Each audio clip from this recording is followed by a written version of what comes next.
He has worn many hats in his lifetime: street thug, felon, ex-con, boxing champ, ex-boxing champ. Now Bernard Hopkins has yet another with this win over a guy 18 years younger than him. He is the reigning WBC light heavyweight champ. No small feat for a man 46 years old. Of course, that puts him in the record books for being the oldest man ever to clinch a significant boxing title. And he's joining me for this edition of It's Your Call. And I have to tell you, I am thrilled to have him here because, as you know, I've done a series now for the last 4 years called 50 and Fabulous. You're not there yet, but boy, we're gonna make a room for you when you get to 50 and join our club there. No problem. You're represented very well. Oh, thank you so much. You know, everyone always wants to know what you're doing that keeps you in such great shape and such great shape, not just physically, but mentally as well. And when doing research for your interview, I was surprised to learn that you actually started this discipline and this eating regime when you were in prison. That Yes. wasn't necessarily where I thought you were going to get your start at a healthy lifestyle. Explain that for me. Yes, at a Grady Fort State Penitentiary in upstate Pennsylvania, where I was at 17 to about 25, 26. It was a lot of things that I didn't care to eat. And if you don't eat it, you basically don't eat. Right. So I had to learn how to be disciplined to wait for tomorrow or survive off of peanut butter and crackers or whatever things I had from the commissary that was to me was to hold me over until I do go to lunch or dinner or even early in the morning breakfast. So that discipline came upon of making a choice. I learned to make that choice as time went on.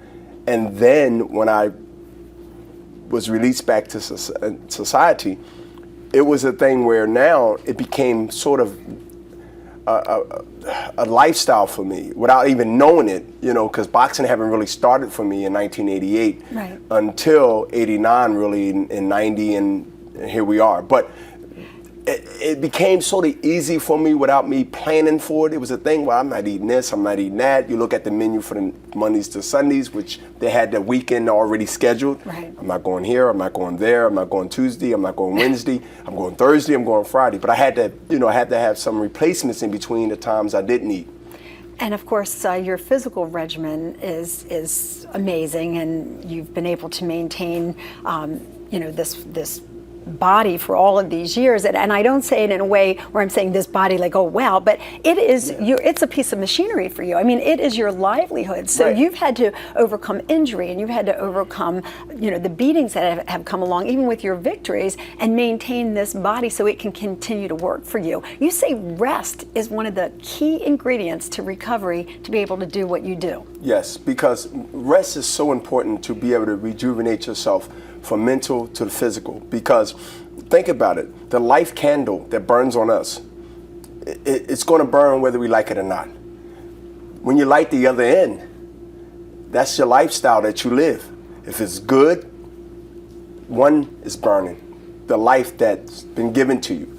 But if you doing the opposite of taking care of yourself in a good way, then you're lighting that candle on both ends, mm-hmm. and you will leave and you will suffer as the consequences go into years in boxing or lifestyle or whatever. So I learned how to prolong get the most out of it. The candle exactly from burning on both ends and let it burn on the realistic and the end that it's going to continue to burn whether I like it or not, and that's the candle that's called life. So already I have to be conscious of taking care of myself, not only as an athlete, but as a human being that wants to get all I can out of this great thing called life. Right. And that made me survive. Wow, what a wonderful way to approach things. And you're off the alcohol, off the sugar, off the meat, all that stuff that we read is bad for us. That doesn't pass your lips. That doesn't pass my lips. I walk past people that smoke and I hold my breath for 5-10 seconds just to get past them. I'm one of those guys that really understand, at the end, I'm investing in myself in my 20s and my 30s like I would invest my money, like I would invest my time. And you can't disrespect that or it'll come back to bite you. It's interesting that you use that word disrespect, because Yes. so many people do seem to disrespect their bodies, and then they don't understand why they're aging poorly. You have to respect your body and what you put into it and how you treat it, and then it will respect you and reward you with longevity. Yes, it's right? repercussions and doing the opposite. You and I are on the same page there, buddy. I buy into every bit that you said. Get your facials, get your steam, get your Oh, rest. if I must. I get all that stuff. I get all. I love that stuff. Seriously, I sit there and I you get and it. Randy Jackson from Me and Randy. American I get Idol. peppered. He swears by that stuff. This stuff it keeps your skin good. I mean, first of all, I box, and you're putting different solutions on your face, Vaseline and stuff. Right. That's terrible on your face. Right. If you don't clean your skin and have your skin breathing, I mean, you take something and put it on top of leather, it smothers it. Right. So let your pores breathe. All this stuff. Beauty advice from Bernard Hopkins. All this stuff is not. Listen, it's not about ego here. It's about taking care of yourself. Exactly. Absolutely. Hey, I'm following it to The the biggest letter. organ on your body is your skin. Yeah, absolutely. Okay, we're going to take some messages here, instant messages that we have received from our viewers. You ready to answer some Yes. questions? Okay, we call them It's Your Call EMs, electronic message. What do you think? Oh, here's a good one. What do you think of the endorsement deals recently given to Michael Vick? I think it's well deserved. I think that he's redeeming himself and still continue to redeem himself, not only in his own lifestyle, his family, but for the city of Philadelphia. I think whatever he's worked hard to get, I think he should get it, and I think he should always be conscious of how much it was a blessing to get a second time around and a second chance, I received. And you know that So firsthand. I'm a little biased because I know a person that really wants to change himself and be somebody, and use what he experienced in a good way to steer others away from that same these bad decision making. So I'm a little biased when I speak of people that I see that's really trying to change, that's really trying to do something. See, I think when people have paid their so-called debt to society, that we should give them a second chance, because if not, then what are you doing with them? I mean, you're just, telling them that they have to go back to the life that they lived before that got them in trouble. So that second chance idea, I embrace that. What do you think about someone like Plaxico Burress coming back? You think that whether it's the Eagles or anybody else, that he should be given a second chance back in the NFL? Of course. If we don't give people a second chance in life, then it'll be an empty world.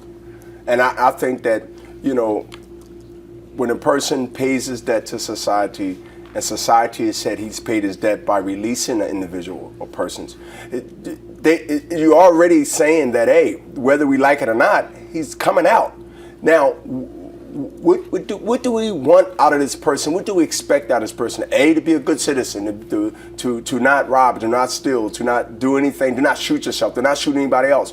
So to give a person an opportunity to prove that, I mean, that's fantastic. To me, that's what American has been preaching to other places that watch us as a lead, what to do and not to do. Let's be the first one to say that we mean what we preach. Okay, I like that.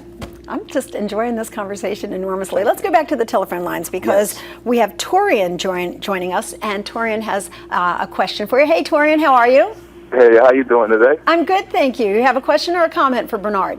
I have both, if that's all right. I just wanted to first, obviously congratulate him on, breaking the record of George Foreman Health for some years now, and, actually breaking it twice for anybody who really knows boxing. He got both of those wins there, you know what I mean? But we definitely pulling for you out here, man, and glad to see you getting your just due, it's after all these years and everything. But I just kind of wanted to see what your plans are after you take care of Dawson, coming up soon. You got plans for, going down and trying to meet up with Sergio? I know there's a lot of talk about that, or wanting to go up and maybe challenge a Danik or one of those guys up in the heavyweight division like you talked about a couple of years ago. Well, David Haye got, of course, embarrassed 3 weeks ago with the Klitschko brothers. I would like to do Butte, because Butte is close to the 75. I think he walks around about 180. So anybody that's 168 pounds, which is called super middleweight, I mean, in between fights, they walk around 175 or bigger. So that would be a fight where I don't have to lose a pound to make the match. We can do it at 175 for my titles, and it would be a big event in Canada. I will go to Canada, where he lives, in Montreal. Okay. That's what you do, man. You go to people's backyards and beat them down, man. Okay. So, Torian, I'm sorry, I got to take a break, but I'm so glad you had a chance to talk with Bernard. No problem. Thanks You a lot, too. Len. Thank you. Sure thing. Thank you. We are going to take a quick break. We'll come right back and have more conversation with Bernard Hopkins right after this.